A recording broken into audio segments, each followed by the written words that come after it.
Gabriel Aguirre estaba de pie en su oficina del Centro de Negocios madrileño en el piso 23, tratando de ordenar sus pensamientos. Sus dedos jugueteaban nerviosamente con la alianza matrimonial, una costumbre que había adquirido después de la muerte de su esposa Natalia 3 años atrás. A los 45 años era un hombre al que muchos consideraban fabulosamente exitoso. El imperio inmobiliario que había construido durante más de 20 años incluía decenas de proyectos por toda España y generaba millones de euros anuales. Pero hoy sus pensamientos estaban lejos de los negocios.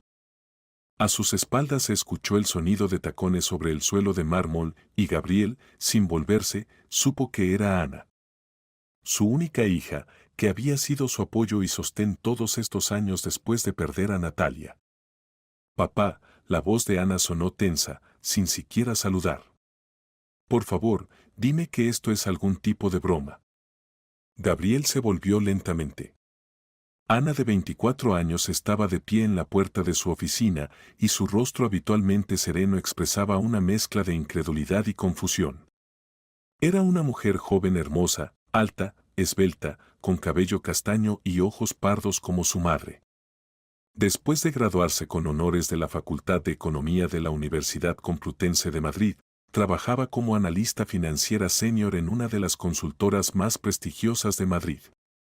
Su mente aguda y capacidades analíticas eran legendarias en círculos profesionales, pero ahora todas sus habilidades parecían haberse negado a funcionar. ¿Qué broma, Anita?, preguntó Gabriel con cansancio, aunque entendía perfectamente de qué se trataba. Esta Kira. Ana entró en la oficina y cerró la puerta con tal fuerza que los cristales temblaron. Papá, ¿en serio? ¿Boda en una semana? ¿Con una mujer que conoces desde hace apenas un mes? Gabriel se dejó caer en su sillón de cuero detrás del masivo escritorio de roble, sobre el cual se alzaba una montaña de documentos. Su cabello canoso habitualmente perfectamente peinado estaba despeinado, una señal infalible de que había estado pasándose la mano por él nerviosamente todo el día. Los ojos gris verdosos, que en las negociaciones empresariales siempre irradiaban confianza inquebrantable, ahora parecían turbios y distantes. Ana, no empieces, pronunció, y en su voz se escuchaba tal cansancio como si no hubiera dormido varias noches seguidas. He tomado una decisión, y es definitiva. Papá es un año menor que yo, exclamó Ana, acercándose más al escritorio. Su voz temblaba por las emociones que apenas podía contener. ¿Te das cuenta de cómo se ve esto? ¿Qué pensará la gente? ¿Qué pensarán tus socios comerciales? Gabriel levantó la mano, deteniéndola. Me importa un bledo lo que piense la gente. Y a ti no debería preocuparte. Pero papá. Ana se agarró del borde del escritorio, inclinándose hacia su padre. No la conoces. No la conoces en absoluto. ¿De dónde salió? ¿Qué clase de familia? ¿A qué se dedicaba antes de conocerte? Gabriel se levantó y se acercó a la ventana, volviéndose de espaldas a su hija otra vez. Abajo, en la calle, la gente se apresuraba, refugiándose de la lluvia bajo paraguas. Un otoño madrileño normal, un día normal. Pero para la familia Aguirre este día se había vuelto decisivo. Kira es especial, dijo en voz baja, y en su voz apareció una nota que Ana nunca antes había escuchado. Era la entonación de un adolescente enamorado, no de un hombre maduro. No es como todas las demás mujeres. No lo entiendes porque eres joven. Pero cuando encuentres tu amor, lo entenderás. ¿Qué amor, papá? Ana alzó la voz. ¿Después de un mes de conocerse? Te la encontraste en una gala benéfica, cenaste con ella 3 veces, y ya te vas a casar. Gabriel recordó esa noche otoñal hace un mes. La subasta benéfica en favor de orfanatos se realizaba en uno de los hoteles más lujosos de Madrid, el Wellington. Había ido allí sin mucho entusiasmo, cumpliendo más bien un deber social de empresario exitoso. Donar una suma considerable, intercambiar apretones de manos con la gente apropiada, aparecer en la crónica social, rutina habitual. Pero cuando vio a Kira, estaba de pie junto a una columna en el salón principal y parecía que todo el mundo a su alrededor se había detenido. 25 años, de estatura algo más que mediana, con largo cabello platinado que brillaba bajo la luz de las lámparas de cristal. Ojos esmeralda, rasgos finos, figura escultural que hacía que todos los hombres del salón se volvieran a mirarla. Vestía un elegante vestido negro de noche que realzaba su belleza, pero al mismo tiempo se veía refinado, no provocativo. Cuando se acercó a él y le habló sobre la importancia de ayudar a los niños huérfanos, su voz sonó como música. Hablaba español prácticamente sin acento, pero en su habla se sentía un encanto especial, una ligera exotismo. Kira contaba que su padre había sido diplomático y había pasado la infancia en diferentes países de Europa, había estudiado en la Sorbona, estudió arte y relaciones internacionales. Siempre soñé con ayudar a los niños, decía, y sus ojos brillaban con participación sincera. Tal vez porque yo misma crecí lejos de la patria, entiendo lo importante que es el apoyo. Gabriel sintió que perdía la cabeza. ¿Hacía mucho que había conocido a una mujer que combinara belleza, inteligencia y bondad? Después de la muerte de Natalia había salido con varias señoras, pero todas le parecían superficiales, interesadas solo en su dinero o estatus. No es como todas, repitió Gabriel, todavía mirando por la ventana. Kira es educada, inteligente, bondadosa. Se preocupa sinceramente por esos niños del orfanato. ¿Sabes cuánto donó esa noche? ¿Cuánto? Preguntó Ana secamente. 10.000 euros. De sus propios ahorros. Para una chica de 25 años es mucho dinero. ¿Qué cazafortunas regalaría sus ahorros? Ana sintió cómo se le encogía el corazón. 10.000 euros realmente era una suma seria para una mujer joven. Pero aún así algo en esta historia la alertaba. Papá, recapacita. Ana golpeó la palma contra el escritorio con tal fuerza que saltó un pesado cenicero de cristal. No la conoces en absoluto. Un mes no es nada. Mamá y tú salieron 2 años antes de casarse. El rostro de Gabriel se ensombreció instantáneamente al mencionar a su difunta esposa. No te atrevas a comparar. La cortó bruscamente. Tu madre era una persona completamente diferente y la situación era diferente. Yo tenía 23 años, apenas empezaba el negocio. Ahora sé lo que quiero de la vida. ¿Quieres una belleza joven que halague tu ego? No pudo contenerse Ana. Gabriel se volvió hacia ella, y Ana vio en sus ojos tal ira que nunca antes había visto. Basta. Rugió. Mañana Kira y yo firmamos el contrato prenupcial y en una semana, la boda. La decisión está tomada, y no la voy a discutir ni contigo ni con nadie más. Ana palideció, retrocediendo un paso. Este hombre que le gritaba se parecía poco al padre amoroso que siempre se aconsejaba con ella en asuntos importantes. ¿Contrato prenupcial? Preguntó lentamente, sintiendo cómo se le secaba la boca.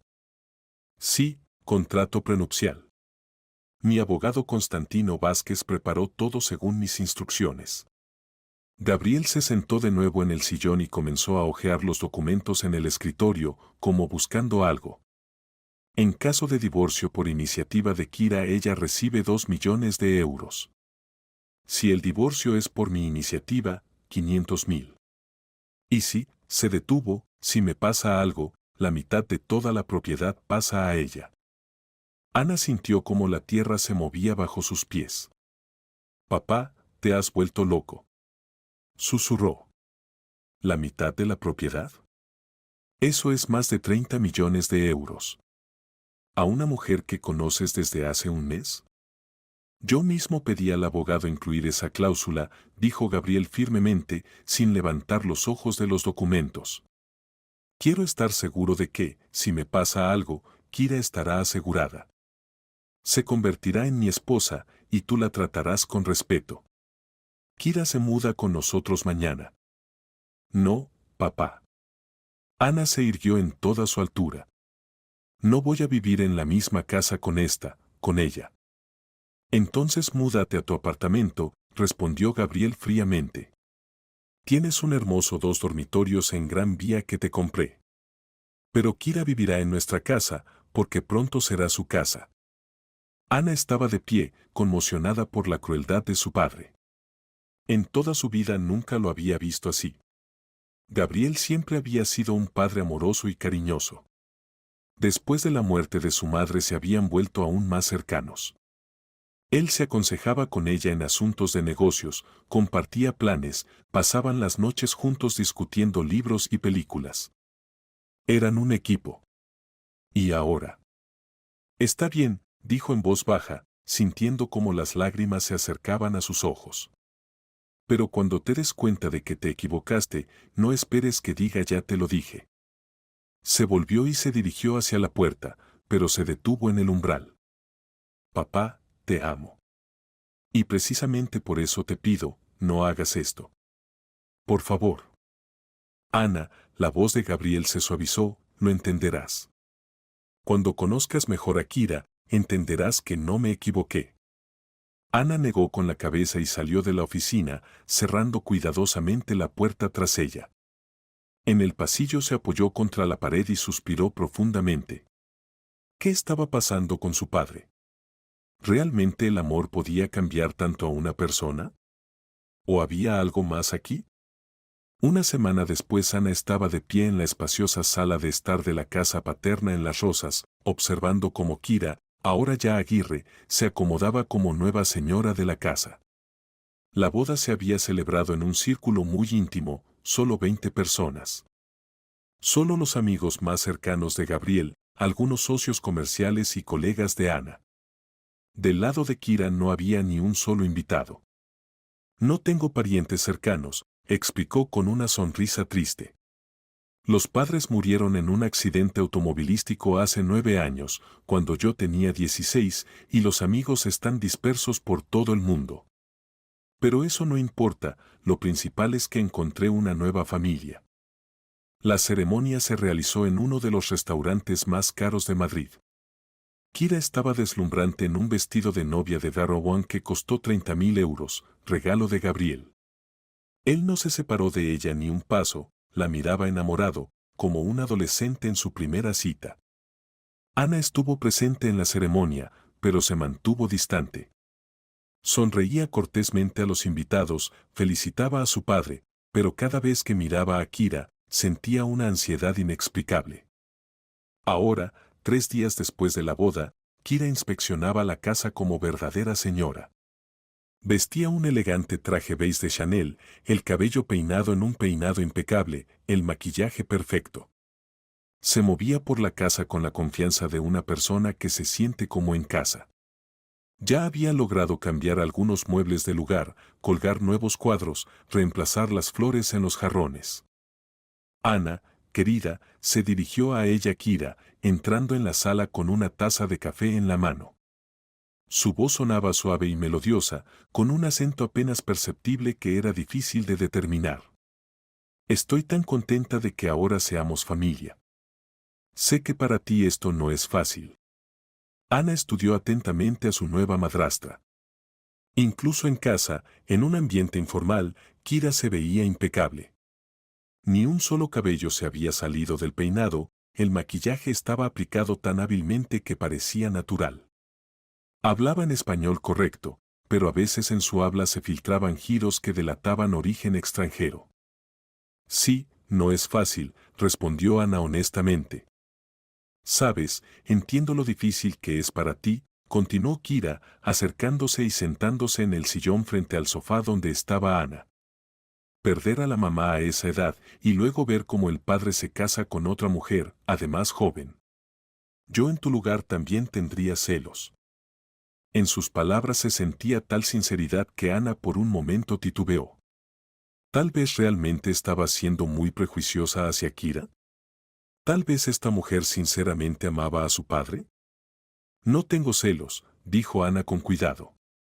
Solo quiero que papá sea feliz. Y que no lo engañen. Kira inclinó ligeramente la cabeza, como sorprendida. ¿Engañen?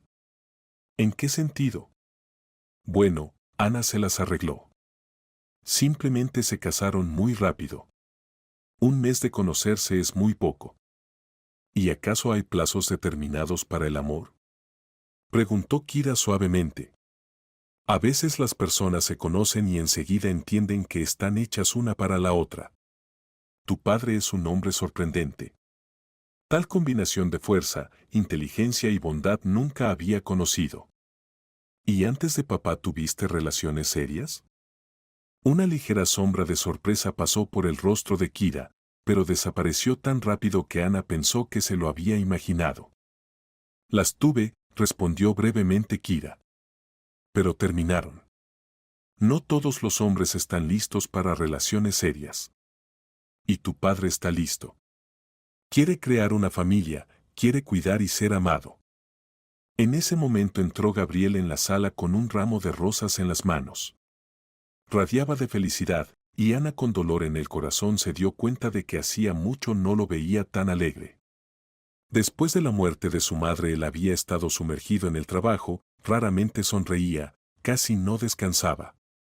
Mis niñas, dijo, extendiendo las rosas a Kira y besándola en la frente. ¿Cómo va su conocimiento mutuo? Perfectamente, sonrió Kira, recibiendo las flores. Ana es una chica muy inteligente. Entiendo por qué estás tan orgulloso de ella. Por supuesto que estoy orgulloso. Tengo la mejor hija del mundo, Gabriel miró a Ana con calidez. Y ahora tengo la mejor esposa. Papá, Ana se levantó del sofá, ¿puedo hacerle algunas preguntas a Kira? Bueno, para conocer mejor a la nueva madrastra. Por supuesto, pregunta lo que quieras, respondió Gabriel. Kira, cuéntanos sobre tu familia. ¿Dónde naciste? ¿Dónde estudiaste? Kira se acomodó más cómodamente en el sillón, poniendo las rosas en la mesa de centro. Nací en París, cuando papá trabajaba en la embajada. Luego nos mudamos mucho, Londres, Roma, Viena. Estudié en la Sorbona, Relaciones Internacionales e Historia del Arte. ¿Y qué hiciste después de la universidad? Trabajé en varias galerías, fui consultora de arte. Últimamente vivía en Londres, pero después de la muerte de mis padres decidí regresar a España. Quería encontrar aquí una nueva vida. ¿Y amigos? ¿Colegas? ¿Por qué no había nadie en la boda? Gabriel frunció ligeramente el ceño, pero Kira respondió calmadamente. Entiendes, querida, cuando constantemente te mudas, es difícil mantener relaciones de amistad largas. Y después de la muerte de mis padres me encerré completamente. Tu padre me ayudó a creer en las personas de nuevo. Ana asintió, pero en el fondo sintió que algo no cuadraba. Historia demasiado conveniente. No había ni una sola persona que pudiera contar sobre el pasado de Kira. No había pruebas de sus palabras. ¿Y los documentos de educación los conservaste? Preguntó como por casualidad. Ana. Dijo Gabriel severamente. ¿Qué es este interrogatorio? No hay problema, se rió Kira. Ana tiene derecho a interesarse. Por supuesto que los documentos existen, pero se quedaron en Londres con el resto de las cosas. Planeo traerlos cuando me establezca definitivamente aquí. Entiendo, dijo Ana. Notó que a todas sus preguntas Kira respondía rápidamente, sin pensarlo, como si hubiera preparado las respuestas de antemano. Gabriel se acercó al bar y se sirvió whisky. Tal vez basta de preguntas por hoy, propuso. Mejor cenemos juntos. Kira preparó algo especial. Sí, hice ternera a la borgoñona, dijo Kira. Es el plato favorito de tu padre. ¿Cómo lo sabes? Se sorprendió Ana. Gabriel me lo contó, respondió Kira, pero Ana notó un ligero titubeo en su voz. Durante la cena Kira estuvo encantadora. Contaba historias interesantes sobre la vida en diferentes países, mantenía conversación sobre política y arte, hacía preguntas a Ana sobre su trabajo. Pero cuanto más la escuchaba Ana, más crecían las sospechas. Kira era demasiado perfecta. Sabía todo, desde sutilezas de la cocina francesa hasta particularidades del derecho internacional. Mantenía cualquier tema, expresaba pensamientos inteligentes, era ingeniosa y educada. Demasiado educada para una chica de 25 años. Después de la cena, cuando Gabriel salió al jardín a fumar un puro, Ana decidió tener una conversación directa. Kira, ¿puedo hacer una pregunta personal? Por supuesto. ¿Realmente amas a mi padre? Kira la miró atentamente. ¿Tú qué piensas? Pienso que eres muy buena actriz. Ana, la voz de Kira se volvió más fría, entiendo tus dudas. Pero créeme, nunca amé a nadie como a tu padre. Me dio lo que estuve privada toda la vida, un verdadero hogar, familia, estabilidad. ¿Y el dinero? ¿También es importante? ¿Dinero?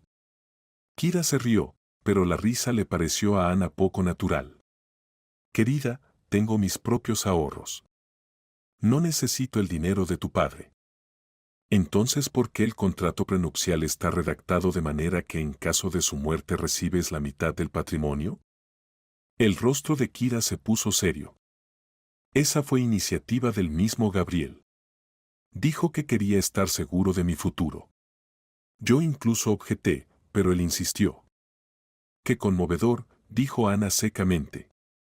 Ana, Kira se inclinó hacia adelante, intentemos ser amigas. No voy a reemplazarte a tu madre. Pero podríamos encontrar un lenguaje común. Gabriel será feliz si nos llevamos bien. Ana asintió, pero pensó para sí, algo aquí no está bien. Y lo voy a averiguar. Habían pasado 2 semanas desde la boda. Ana no se había mudado a su apartamento, decidiendo observar la situación. Tomó vacaciones en el trabajo bajo el pretexto de circunstancias familiares y pasaba la mayor parte del tiempo en casa, analizando el comportamiento de su nueva madrastra. Kira era una esposa ideal. Cada mañana preparaba el desayuno para Gabriel, se interesaba por sus planes del día, lo recibía por la noche con la cena y relatos sobre cómo había pasado el tiempo. Estudiaba literatura española, iba a museos, se reunía con diseñadores para redecorar el interior. En su horario diario no había ni un minuto de ociosidad. Pero precisamente esto alertaba a Ana. Kira era demasiado perfecta, demasiado correcta. Nunca se cansaba, nunca estaba de mal humor, nunca mostraba irritación o descontento. Incluso cuando la empleada marina rompió accidentalmente un jarrón caro de China que costaba 5.000 euros, Kira solo sonrió suavemente y dijo, no pasa nada, marinita. Es solo una cosa.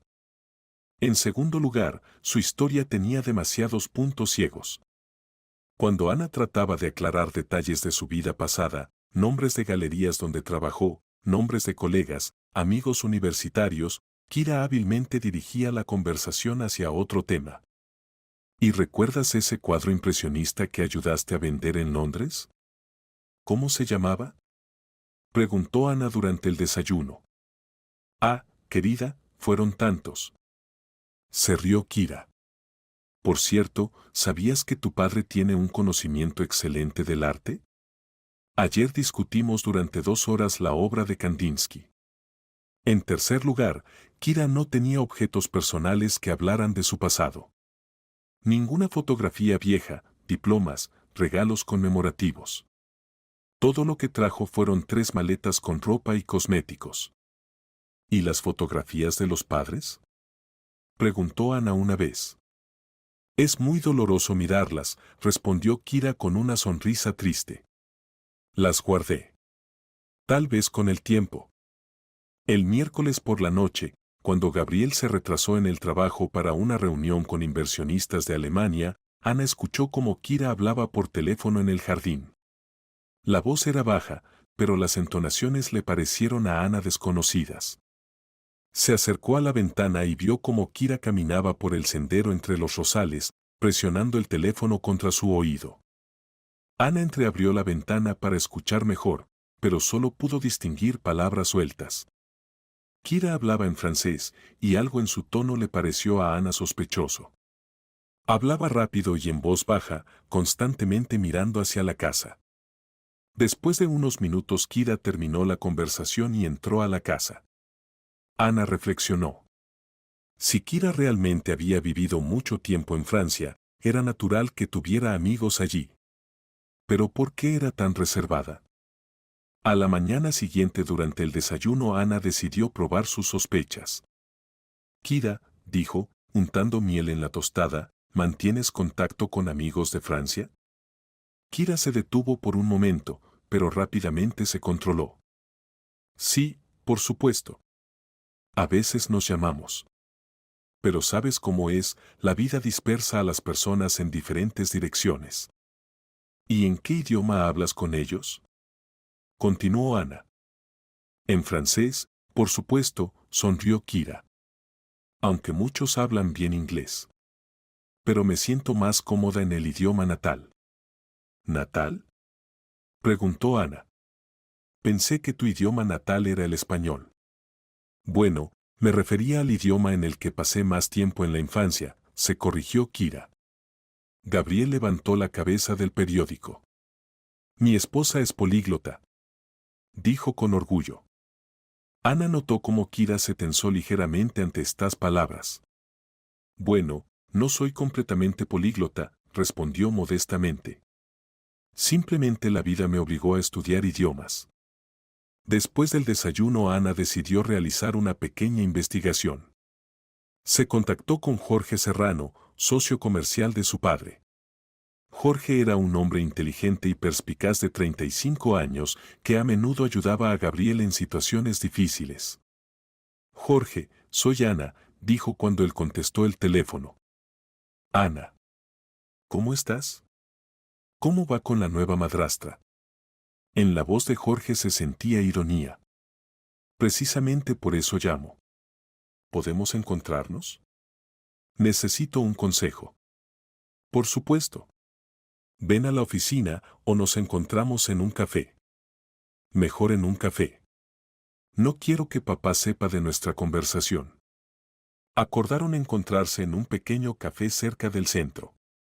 Jorge era un hombre alto con cabello oscuro y ojos grises perspicaces.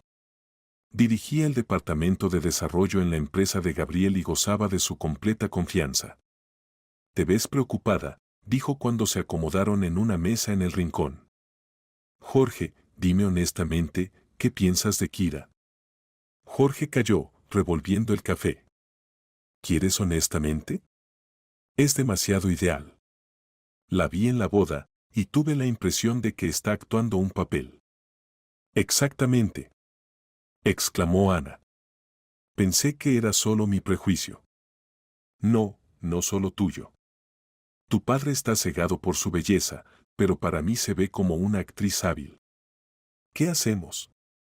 Papá no escucha a nadie. Se necesitan pruebas, dijo Jorge pensativo.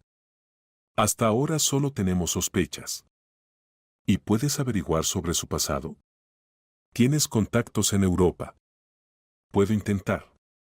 Tengo un conocido detective privado que se especializa en investigaciones internacionales.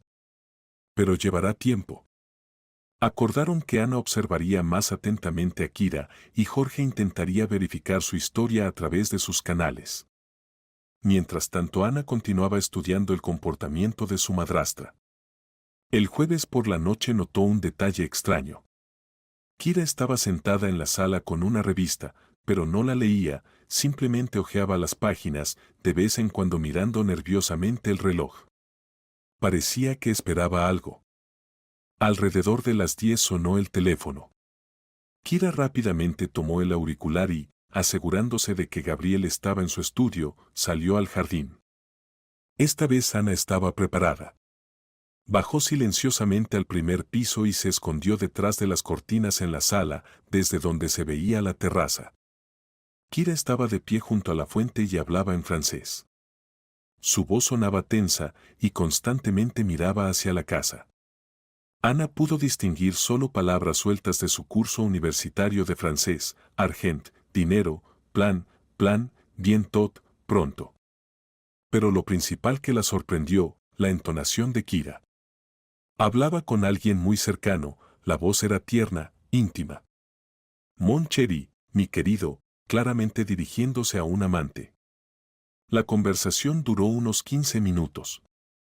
Kira hablaba rápido y emocionalmente, a veces alzando la voz, a veces pasando a susurros. Ana anotó en su libreta todas las palabras que pudo distinguir. Cuando Kira terminó la conversación y regresó a la casa, Ana rápidamente subió a su habitación. El corazón le latía fuerte y en su cabeza daban vueltas pensamientos inquietantes. Kira definitivamente tenía una conexión secreta con algún hombre. Y discutían algún plan relacionado con dinero. Al día siguiente Ana se encontró con Jorge en el mismo Café Provenza.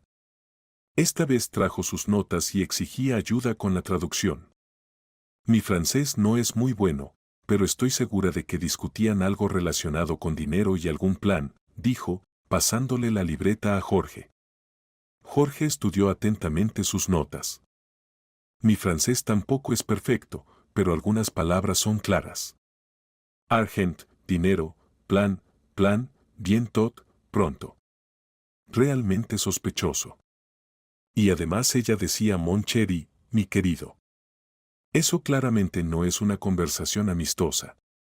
Entonces tiene un amante, constató Jorge sombríamente. Tu padre lleva casado solo 2 semanas y ella ya le está siendo infiel. Pero eso no es todo. Siento que planean algo serio. Algo relacionado con el dinero de papá. Bueno, necesito encontrar un traductor profesional, decidió Jorge. Tengo una conocida, Carmen Victoria Cornejo, profesora de francés en la Universidad Lingüística. Ayudará con la traducción exacta. ¿Y qué con el detective? Ya está trabajando. Revisa las bases de datos europeas. Pero hasta ahora nada concreto. Jorge, tengo un mal presentimiento. Algo me dice que no tenemos mucho tiempo. Entonces hay que actuar más rápido. Trata de grabar la siguiente conversación en grabadora. Jorge sacó de su bolsa un pequeño dispositivo. Es una grabadora profesional. Graba incluso conversaciones silenciosas a gran distancia. Ana tomó el dispositivo y lo escondió en su bolsa. ¿Y si ella se da cuenta de que la estoy escuchando? Ten mucho cuidado, dijo Jorge seriamente. Si tus sospechas son correctas, esta mujer puede ser peligrosa. Por la noche Ana regresó a casa en estado tenso. Kira la recibió con su sonrisa habitual, pero a Ana le pareció que en sus ojos brilló algo sospechoso. Ana, querida, ¿dónde estuviste todo el día? Preguntó Kira. Me encontré con amigas, fui de compras, mintió Ana. Qué lindo. Y Gabriel llamó, dijo que se retrasaría en el trabajo. Reunión muy importante. Durante la cena Kira preguntaba a Ana sobre sus amigos, trabajo, planes para el fin de semana. Las preguntas parecían inocentes, pero Ana sentía que Kira trataba de averiguar algo. ¿Y te encuentras a menudo con colegas de tu papá? Preguntó Kira como por casualidad. A veces. ¿Por qué? Solo curiosidad. Gabriel hablaba de Jorge Serrano, parece una persona muy confiable. Sí, Jorge es un buen amigo de la familia. Me gustaría conocerlo. Tal vez lo invitamos a cenar. Ana sintió una punzada de alarma. ¿Para qué Kira quería conocer a Jorge? ¿Acaso sospechaba que él podría interferir con sus planes? Seguramente en algún momento, respondió Ana evasivamente. Tarde por la noche, cuando Gabriel regresó del trabajo cansado y sumergido en sus pensamientos, Kira nuevamente salió al jardín con el teléfono. Esta vez Ana estaba preparada. Bajó silenciosamente a la terraza con la grabadora encendida y se escondió detrás de una gran maceta con plantas. Kira estaba de pie junto a la fuente aproximadamente a 20 metros de ella, lo suficientemente cerca para grabar la conversación. Eduardo, soy yo, dijo Kira en francés, y Ana finalmente supo el nombre de su cómplice. Siguió una larga conversación, la mayor parte de la cual Ana no entendía. Pero algunas palabras y frases pudo distinguir, Mari, esposo, argent, dinero, accident, accidente, heritaje, herencia. El corazón de Ana comenzó a latir fuerte. Kira discutía con alguien un accidente con el esposo y la herencia. Sonaba como un plan de asesinato. La conversación continuó unos 20 minutos. Kira hablaba emocionalmente, a veces alzando la voz, a veces pasando a susurros. Varias veces repitió la palabra perfect, perfecto, y la frase persone es Saura, nadie sabrá. Cuando Kira terminó la conversación y se dirigió hacia la casa, Ana rápida y silenciosamente se escabulló de vuelta a su habitación. Las manos le temblaban cuando revisó la grabación en la grabadora. La calidad era buena, cada palabra se escuchaba claramente. Ana marcó el número de Jorge. Jorge, es urgente. Grabé su conversación. Discutían algo sobre un accidente con el esposo y la herencia. Dios mío. Ana, ¿estás segura? Absolutamente. Mañana mismo hay que encontrar un traductor. Bien. Por la mañana nos encontramos con Carmen Victoria. Y Ana, ten mucho cuidado en casa. ¿Por qué? Si planean algo serio, pueden sospechar que los están escuchando. Y eso significa peligro también para ti. Esa noche Ana no pudo dormir. En su cabeza daban vueltas pensamientos terribles. ¿Y si Kira realmente planeaba matar a su padre? ¿Y si todo esto era un esquema fríamente calculado para obtener la herencia? Por la mañana Ana y Jorge se encontraron en el despacho de Carmen Victoria Cornejo en la Universidad Lingüística. La profesora era una mujer de mediana edad con rostro bondadoso, pero cuando escuchó la grabación, su expresión se volvió preocupada. ¿Están seguros de que quieren saber la traducción exacta? Preguntó después de terminar de escuchar. Lo que escuché es muy serio. Sí, debemos saber la verdad, dijo Ana firmemente. Carmen Victoria sacó su libreta y comenzó a leer su traducción. Eduardo, mi querido, el plan debe ejecutarse la próxima semana. Ya no podemos esperar más. El viejo empieza a confiar completamente en mí, pero su hija se comporta sospechosamente. Ana palideció. Jorge apretó los puños. Continúe, pidió él. El accidente automovilístico es la mejor opción. ¿Ya revisaste el sistema de frenos? Excelente. Cuando pase eso en esa carretera donde él suele ir a la casa de campo, nadie sospechará nada malo. En el despacho se hizo silencio. Ana sintió cómo se le mareaba la cabeza. ¿Es un plan para asesinar a mi padre? Susurró. Me temo que sí, confirmó Carmen Victoria. Más adelante es aún peor. Según el contrato prenupcial recibiré la mitad del patrimonio, son más de 30 millones de euros. Más el seguro. Podremos vivir como reyes en Argentina. Entonces planean huir después del asesinato, dijo Jorge sombríamente. Y además, continuó la traductora, hay mención de su hija. Si la chica se vuelve demasiado sospechosa, habrá que eliminarla también. Un accidente en casa, se cayó por las escaleras o se ahogó en la piscina. Ana se agarró de la silla para no caerse. Kira planeaba matar no solo a su padre, sino también a ella. ¿Cuándo planean actuar? Preguntó Jorge. Por la conversación, la próxima semana. La mujer decía, el viernes él suele ir a la casa de campo solo. Los frenos deben fallar en la curva junto al bosque. Eso es pasado mañana. Exclamó Ana. Hay que avisar inmediatamente a la policía, dijo Jorge. ¿Y a papá? Y a papá también. Pero primero a la policía, se necesitan acciones oficiales. Carmen Victoria los miraba atentamente. Perdonen que me meta, pero si sus sospechas son correctas, tienen muy poco tiempo. Y estas personas son extremadamente peligrosas. ¿Qué quiere decir? Por la conversación, este no es su primer crimen. La mujer mencionó, como la vez pasada en Italia, todo salió perfecto. Posiblemente sean asesinos en serie. Ana y Jorge se miraron. La situación resultó aún más terrible de lo que suponían. Hay que actuar inmediatamente, decidió Jorge. Ana, empaca las cosas y vete de casa. Siqueira entiende que la descubrieron. Intentará matarme antes de tiempo, terminó Ana. Exactamente. Y yo mientras tanto organizo una reunión con la policía. Agradecieron a Carmen Victoria por la ayuda y se apresuraron a actuar. El tiempo trabajaba en su contra y la vida de Gabriel pendía de un hilo. 2 horas después Ana y Jorge estaban sentados en el despacho del investigador Sergio Alejandro Blanco en la Jefatura Superior de Policía de Madrid. Era un profesional experimentado de unos 40 años que se especializaba en crímenes especialmente graves. Entiendo su preocupación, dijo el comisario Blanco después de escuchar su relato. Pero deben entender, no podemos arrestar a personas solo basándonos en una conversación telefónica escuchada, incluso con traducción. Pero es un plan de asesinato, exclamó Ana. Tenemos la grabación. Muéstrenme la grabación y la traducción oficial. Escucharon la grabadora junto con el traductor de la policía. El resultado confirmó los peores temores.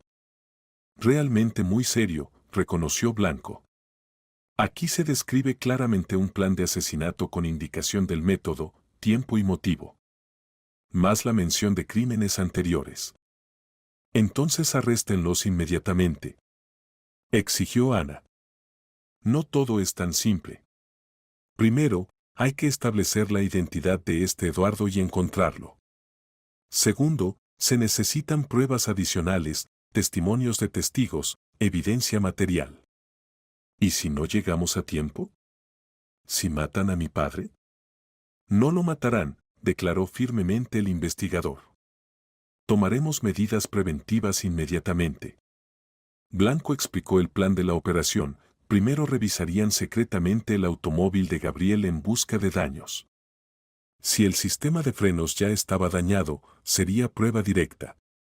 Luego establecerían vigilancia oculta de la casa e intentarían atrapar a los criminales con las manos en la masa. ¿Y mi padre? ¿Hay que contarle todo?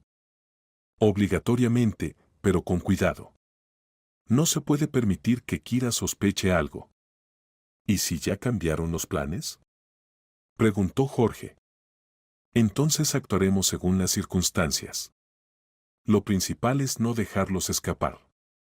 En 1 hora llegaron los primeros resultados. Los expertos encontraron daños serios en el sistema de frenos del automóvil de Gabriel, varias mangueras estaban cuidadosamente cortadas en varios lugares. A velocidad los frenos habrían fallado garantizadamente.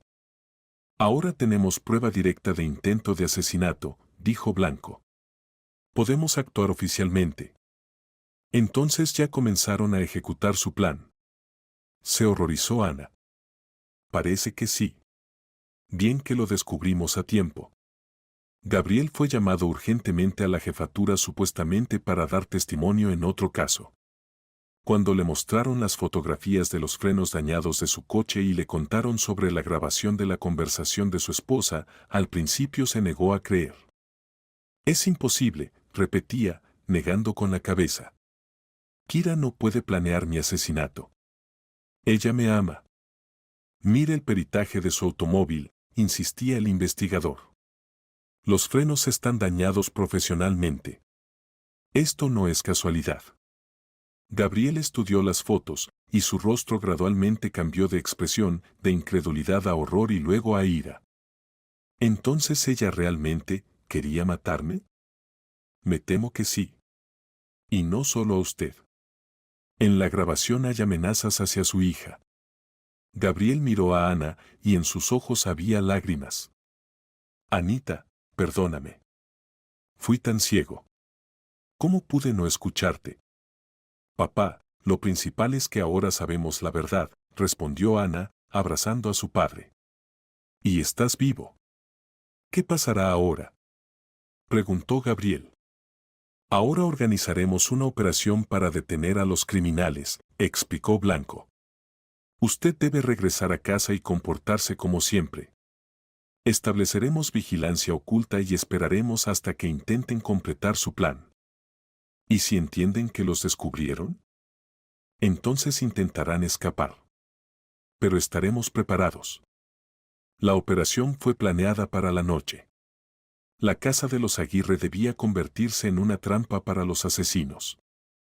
Hacia la noche la casa en Las Rosas estaba imperceptiblemente rodeada por agentes.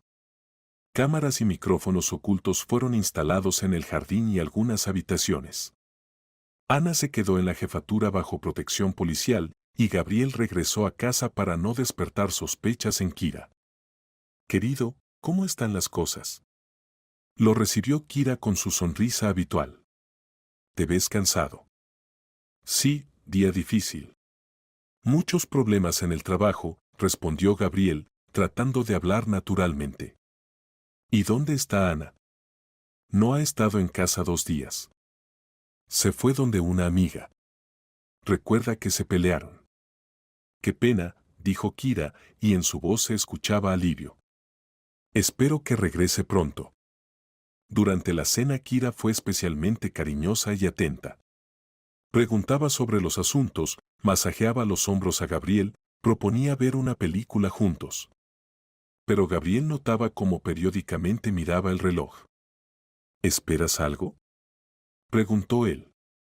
No, solo pienso en los planes de mañana. ¿Tal vez vamos a la casa de campo? Hace tiempo que no hemos estado allí. Gabriel apenas se contuvo para no estremecerse. Ella le proponía ir precisamente allí donde se planeaba el asesinato. Veremos.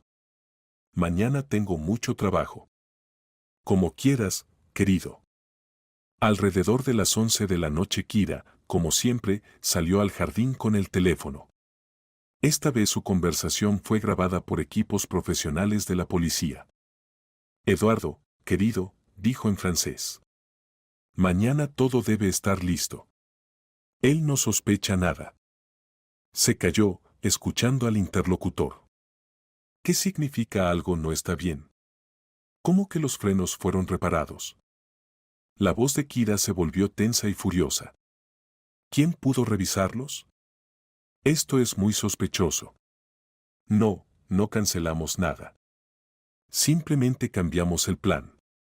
Pausa larga. Entonces usamos la variante de reserva. Tengo veneno de acción rápida. Lo echaré en el café matutino, parecerá un ataque cardíaco. Gabriel, que escuchaba la conversación a través de auriculares en la casa, sintió sudor frío en la espalda. Esta mujer estaba dispuesta a todo. Si algo sale mal, nos encontramos en el aeropuerto. Tenemos boletos y documentos con nombres nuevos, continuó Kira. ¿Y qué con su hija? Bien que se fue, un problema menos. La conversación continuó unos minutos más. Kira discutía detalles de la huida, nombraba números de cuentas en bancos extranjeros donde ya los esperaba dinero de operaciones anteriores. Cuando terminó la conversación, el investigador blanco dio la orden a los grupos de vigilancia. A todos los puestos, preparación. La sospechosa puede intentar envenenar a la víctima por la mañana. Estén listos para intervención inmediata. Pero los eventos se desarrollaron más rápido de lo esperado. Alrededor de las 2 de la madrugada a la casa se acercó un auto oscuro. De él salió un hombre y se dirigió hacia el edificio. Objetivo detectado, transmitió el agente. El sospechoso se acerca a la casa. Es Eduardo, dijo Blanco. Esperamos qué va a hacer. Eduardo Montaña resultó ser un hombre atractivo de unos 35 años con cabello oscuro y figura atlética.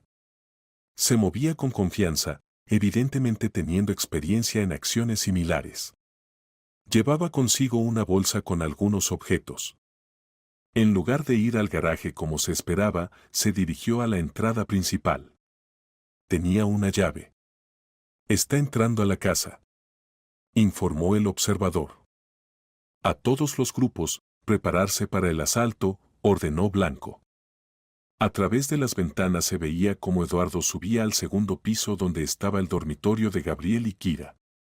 En sus manos había un objeto parecido a una jeringa. Decidieron no esperar hasta la mañana, entendió el investigador. Actuamos inmediatamente.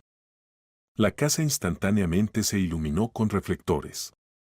A través de las puertas de entrada previamente abiertas por Gabriel, irrumpió el grupo especial. Policía. Todos al suelo.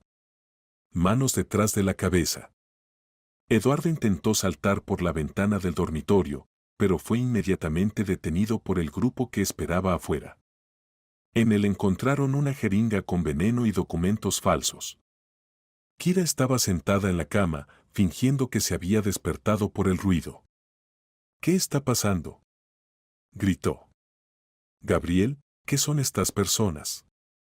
Kira Aguirre está arrestada por sospecha de organizar intento de asesinato, anunció el investigador blanco.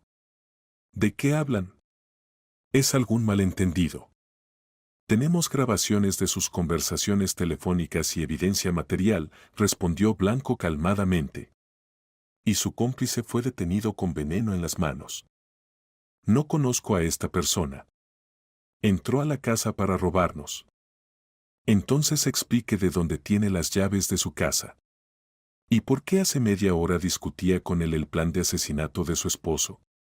El rostro de Kira cambió. Entendiendo que el juego había terminado, se quitó la máscara. Entonces lo escucharon todo, siseó, mirando a Gabriel con odio. Entonces sabías si me engañabas. Eres tú quien me engañó desde el primer día. Respondió Gabriel. Planeaste matarme por dinero. ¿Y qué hay de malo en eso? Gritó Kira de repente, saliéndose completamente de control. Eres un viejo tonto que creyó a la primera mujer hermosa. A gente como tú hay que privarla del dinero. Ahora sí está diciendo la verdad, dijo el investigador, grabando cada palabra en la grabadora. Kira entendió que se había delatado finalmente, y se calló.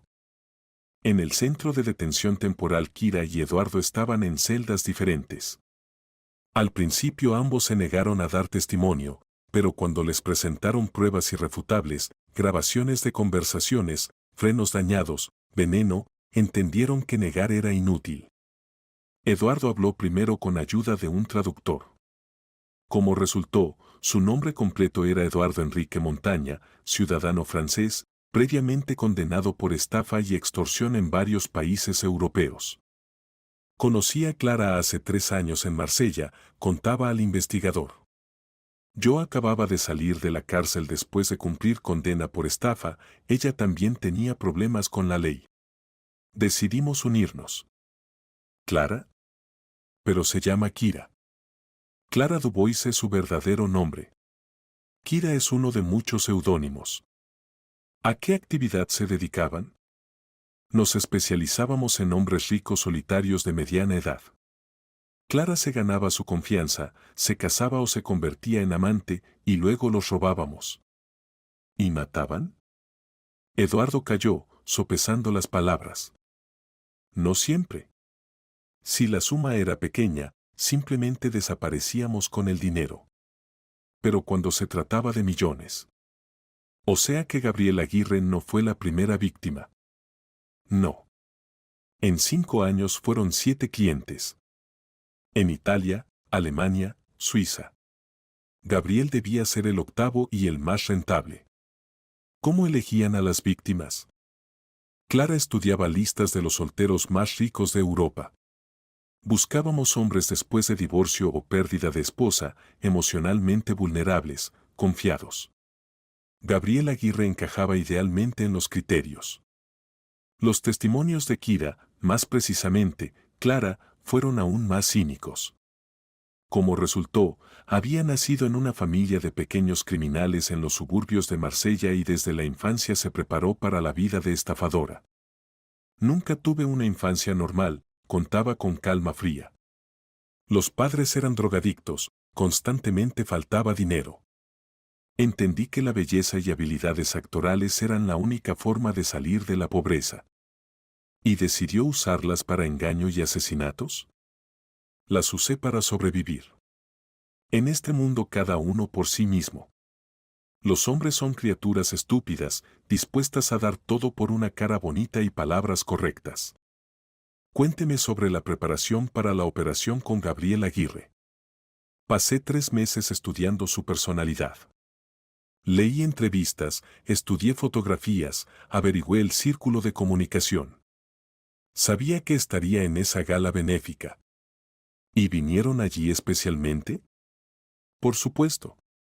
Representé el papel de europea educada, apasionada por la beneficencia.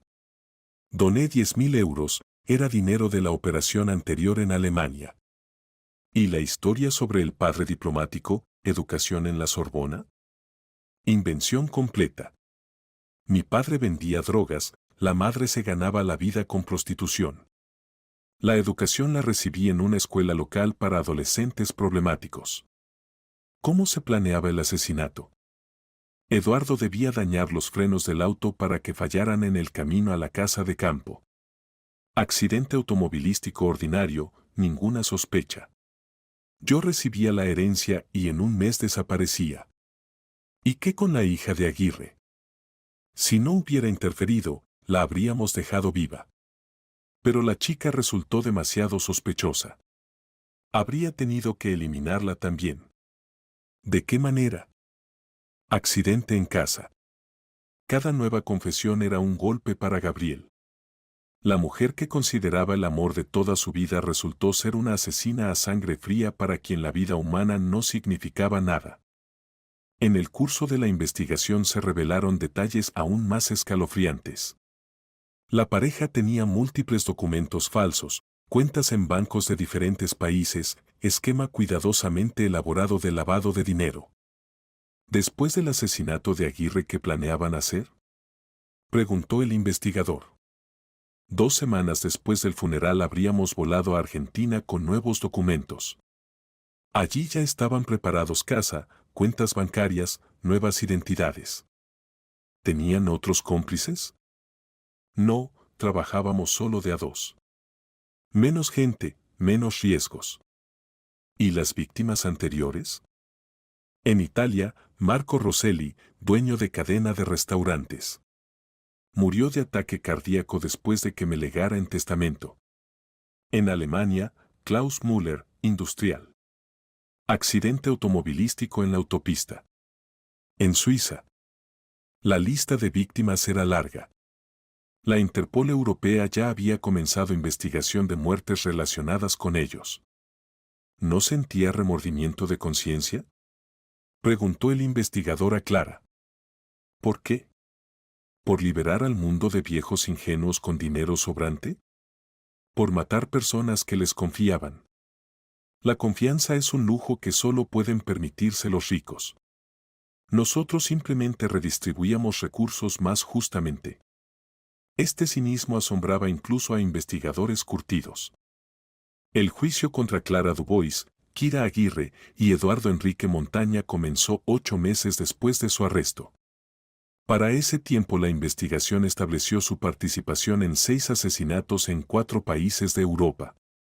El proceso se realizó en la Audiencia Provincial de Madrid bajo la presidencia de la jueza Valentina Nicolasa Serrano, jurista experimentada con 20 años de experiencia examinando casos de crímenes especialmente graves. Ana fue testigo principal de la acusación. Contó detalladamente sobre sus sospechas, sobre cómo escuchó las conversaciones de su madrastra, cómo grabó sus planes de asesinato. ¿Qué exactamente la hizo sospechar de la acusada?, preguntaba el fiscal. Era demasiado ideal, respondió Ana. Su historia no tenía puntos ciegos, pero al mismo tiempo no se podía verificar ni un solo detalle. Además se ponía muy nerviosa cuando yo hacía preguntas concretas. ¿Sintió amenaza para su propia vida? Sí. Cuando escuché cómo discutía mi muerte con la misma facilidad que la muerte de papá, entendí, esta mujer es absolutamente despiadada. Gabriel dio testimonio como víctima. Le era difícil reconocer cuán fácilmente había caído en el engaño. ¿No notó nada sospechoso en el comportamiento de la acusada?, preguntaba el fiscal. No, respondió Gabriel honestamente. Era tan convincente en el papel de mujer amorosa que creí cada una de sus palabras. Si no fuera por Ana, que mantuvo la cabeza fría, estaría muerto. La defensa trataba de presentar a Clara como víctima de infancia difícil y mala influencia de Eduardo. Pero las pruebas de su papel dirigente en el grupo criminal eran irrefutables. El fiscal leía extractos de las grabaciones. El plan debe ejecutarse la próxima semana. El viejo empieza a confiar completamente en mí. Según el contrato prenupcial recibiré la mitad del patrimonio, son más de 30 millones de euros. Si la chica se vuelve sospechosa, habrá que eliminarla también. Cada frase era como golpe de martillo sobre el yunque de la justicia. Representantes de países europeos transmitieron materiales sobre otros asesinatos. Quedó claro que Clara y Eduardo actuaban según esquema elaborado ya muchos años. En la última palabra Clara intentó despertar simpatía. Crecí en la pobreza, nadie me amó nunca. Hacía lo que parecía la única forma de sobrevivir en el mundo cruel. Pero el asesinato de personas inocentes no es forma de supervivencia, es crimen contra la humanidad, respondió severamente la jueza. ¿Inocentes? Se encendió Clara. Se bañaban en lujo mientras millones de personas pasaban hambre. Yo simplemente restablecía la justicia. O sea que se nombró juez que decide quién merece vivir. Clara se calló, entendiendo que cada palabra solo empeoraba su situación. Eduardo en la última palabra pidió perdón formalmente.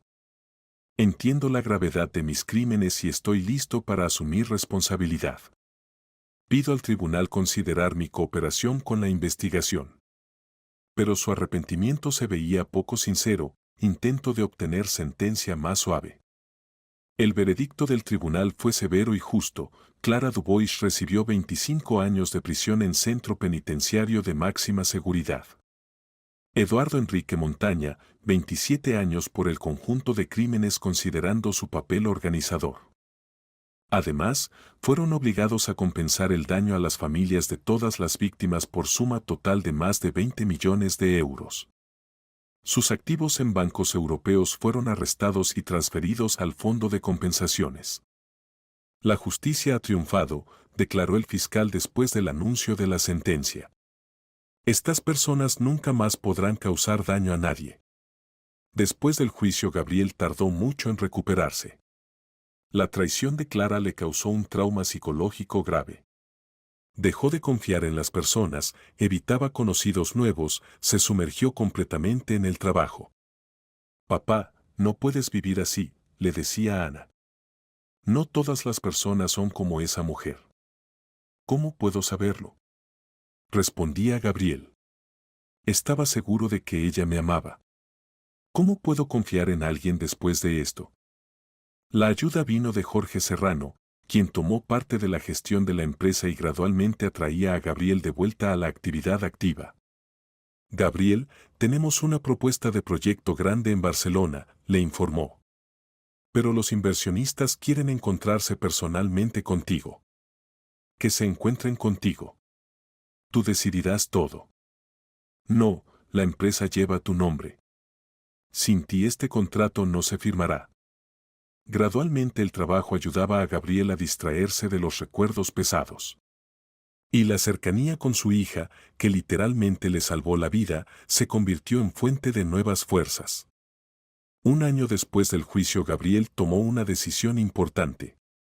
Ana, dijo a su hija durante el desayuno, quiero proponerte convertirte en socia de pleno derecho del negocio. ¿En serio? Absolutamente. Demostraste que posees no solamente analítica, sino también intuición, lealtad a la familia. Me salvaste la vida. Necesito precisamente tal socio. ¿Y qué hay de Jorge?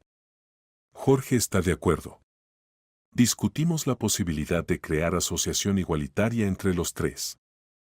Ana se sintió conmovida por la propuesta de su padre. Toda la vida había soñado con trabajar en el negocio familiar. Acepto, papá. Pero con la condición de que sea verdadera asociación, no formalidad. Por supuesto. De otra manera, ¿qué sentido tiene? Se abrazaron y Gabriel sintió que la vida gradualmente se normalizaba. Clara trató de destruir su familia, pero al final solo la hizo más fuerte. Pasó otro año. La empresa Aguirre y Serrano se desarrollaba exitosamente bajo la dirección de 3 socios igualitarios. Completaron el gran proyecto en Barcelona y firmaron contratos para construcción de complejos residenciales en la Comunidad de Madrid. Ana se reveló completamente como mujer de negocios. Sus capacidades para análisis de riesgos y planificación estratégica eran invaluables. Se convirtió no solo en socia, sino en figura clave de la empresa. Y las relaciones entre Ana y Jorge imperceptiblemente se transformaron de comerciales en personales. Jorge siempre le había gustado a Ana, era inteligente, confiable, con excelente sentido del humor. Pero antes lo percibía solo como socio comercial de su padre. Todo cambió después de que juntos pasaron por la prueba de desenmascarar la conspiración de Clara. El momento decisivo fue una noche de finales de primavera. Trabajaban en la presentación de un nuevo proyecto, quedándose en la oficina hasta tarde. Parece que encontramos la solución ideal, dijo Jorge, dejando los documentos y estirándose. Sí, será un proyecto excelente, acordó Ana, levantando los ojos de la computadora. Se miraron, y entre ellos surgió una tensión especial que hablaba de atracción mutua. Ana, dijo Jorge en voz baja, ¿puedo decirte algo? Por supuesto. En estos 2 años has cambiado. Te volviste aún más sorprendente, fuerte, hermosa. Ya no eres simplemente la hija de mi amigo o colega. Ana sintió cómo se aceleró el latido del corazón. Jorge. Sé que esto puede parecer inapropiado. Trabajamos juntos, soy amigo de tu padre. Pero no puedo callar más. Me enamoré de ti. Ana calló unos segundos, y luego sonrió. Y yo pensaba que solo yo sentía esto. Jorge se levantó y se acercó a ella. ¿En serio? En serio. Pero temía que esto arruinara nuestras relaciones con papá y en el trabajo. Somos personas inteligentes, dijo él, tomando sus manos. Podremos combinar lo personal y lo comercial. Su primer beso ocurrió allí mismo, en la oficina, entre informes financieros y planos arquitectónicos. Y Ana entendió que su vida nuevamente cambiaba cardinalmente, pero esta vez, para mejor. Cuando Ana contó a su padre sobre sus relaciones con Jorge, Gabriel primero se sorprendió, y luego se alegró sinceramente. Sabes, hace tiempo pensaba que hacían buena pareja, dijo. Jorge es una persona decente, lo conozco muchos años. Te ama y te cuidará. ¿No estás en contra de nuestras relaciones no laborales? Al contrario, es maravilloso. El negocio familiar se construye sobre la confianza, ¿y a quién se puede confiar más que a la familia? Las relaciones de Ana y Jorge se desarrollaron armoniosamente. No se apresuraban, disfrutando el proceso de conocerse mutuamente desde un nuevo lado. Jorge presentó a Ana a su familia. Tenía una hermana menor, Verónica, de 32 años, madre divorciada de 2 hijos, Máximo de 10 años y Darío de 8. Se divorció recientemente del marido alcohólico, contaba Jorge. Cría a los niños sola. Trabaja como arquitecta, muy talentosa, pero su vida no es fácil. Cuando Ana conoció a Verónica Prado, inmediatamente sintió simpatía por esta mujer. Verónica era hermosa, de estatura mediana, con mirada inteligente y sonrisa abierta. Lo principal, era natural, sin ningún juego ni fingimiento. Completa oposición a la mentirosa Clara. Jorge tanto habló de usted, dijo Verónica al conocerse. Usted es una verdadera heroína, salvó a su padre de asesinos. Es exageración, respondió Ana avergonzada. Simplemente resultó ser hija atenta en el momento necesario. No sea modesta. No todos habrían podido reconocer el peligro y actuar tan decisivamente. Los hijos de Verónica, Máximo y Darío, eran educados y encantadores. Después de la vida con el padre alcohólico al principio temían a personas extrañas, pero rápidamente se encariñaron con la tía Ana. Pero lo más inesperado fue la reacción de Gabriel hacia Verónica. Mujer sorprendente, dijo a Ana después del primer encuentro. Inteligente, fuerte, talentosa. ¿Y cómo ama a sus hijos? Se ve que pasó por pruebas, pero no se quebró. Ana notó entonación especial en la voz de su padre. Papá, preguntó con cuidado unos días después, ¿te gusta Verónica? Gabriel inesperadamente se turbó. Ella, sí, causa fuerte impresión. Pero no sé si estoy listo para nuevas relaciones. Papá, tienes derecho a la felicidad. ¿Y si me equivoco nuevamente en la persona? ¿Y si no logro reconocer el engaño? Verónica no es clara. Conoces a su hermano 10 años. Ves cómo se relaciona con los niños, con el trabajo, con las personas. Es una mujer honesta. Tal vez tengas razón. Pero me da miedo abrirme nuevamente. El miedo es comprensible. Pero no se puede permitir que el pasado gobierne el futuro. Las relaciones entre Gabriel y Verónica se desarrollaron cautelosamente. Ambos habían pasado por experiencia dolorosa, él la traición de la esposa asesina, ella años de vida con marido alcohólico y tirano. Pero gradualmente comenzaron a pasar más tiempo juntos.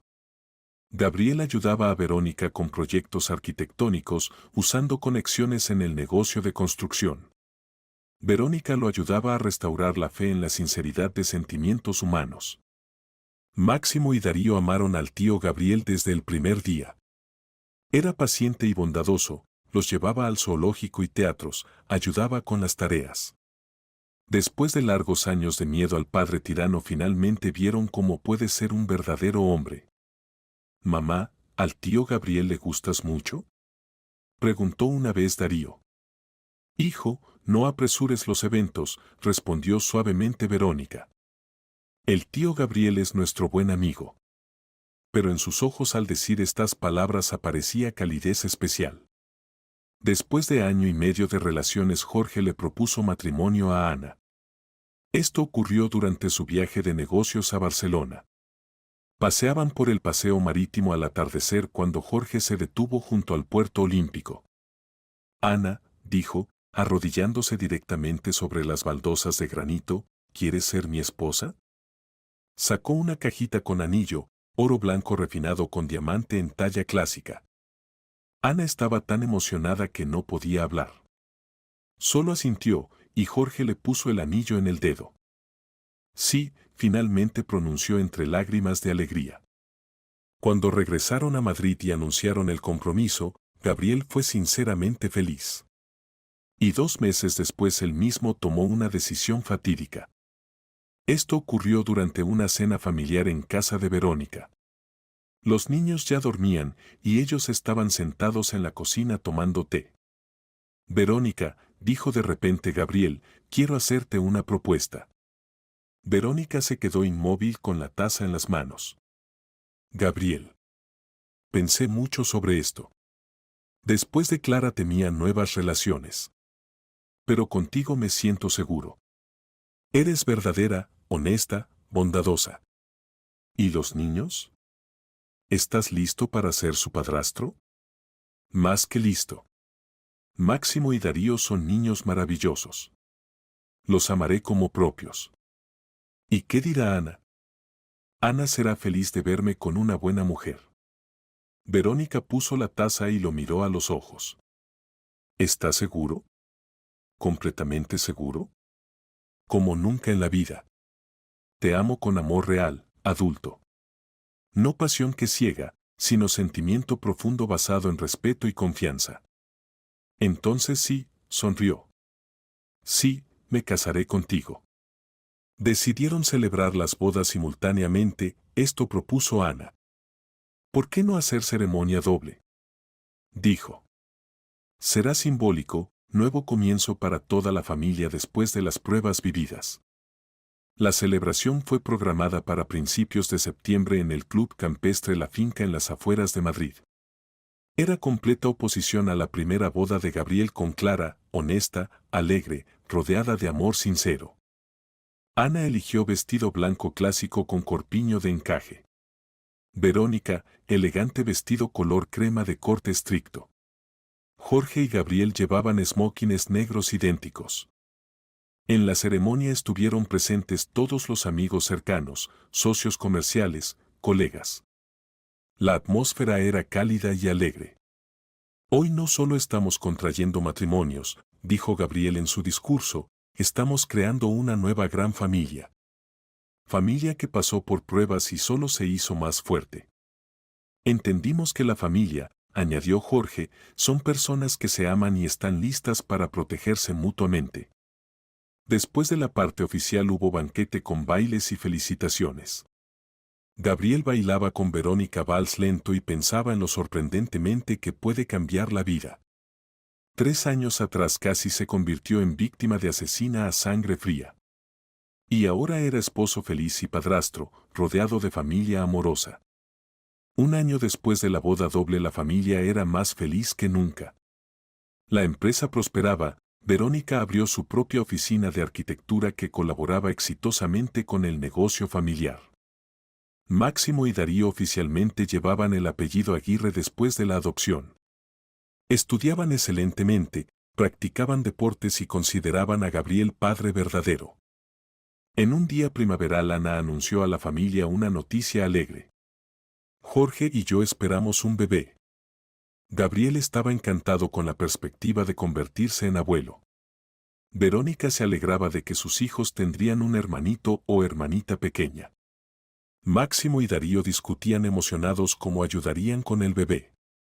Nuestra familia crece, dijo Gabriel en la cena festiva. Y esto es lo mejor que nos pudo pasar. ¿Recuerdas, papá? Dijo Ana, como hace 3 años te dije, papá, es 1 año menor que yo.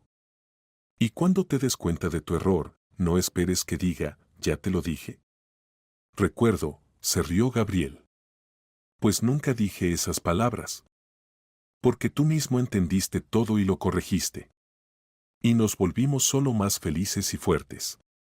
Unos meses después Ana dio a luz a un niño sano al que llamaron Gabriel en honor al abuelo. El pequeño Gabriel se convirtió en centro del universo familiar, todos lo cargaban en brazos y fotografiaban cada sonrisa. Habían pasado 5 años desde que Ana escuchó la terrible conversación en el jardín. Ahora, sentada en la terraza de la casa de campo y observando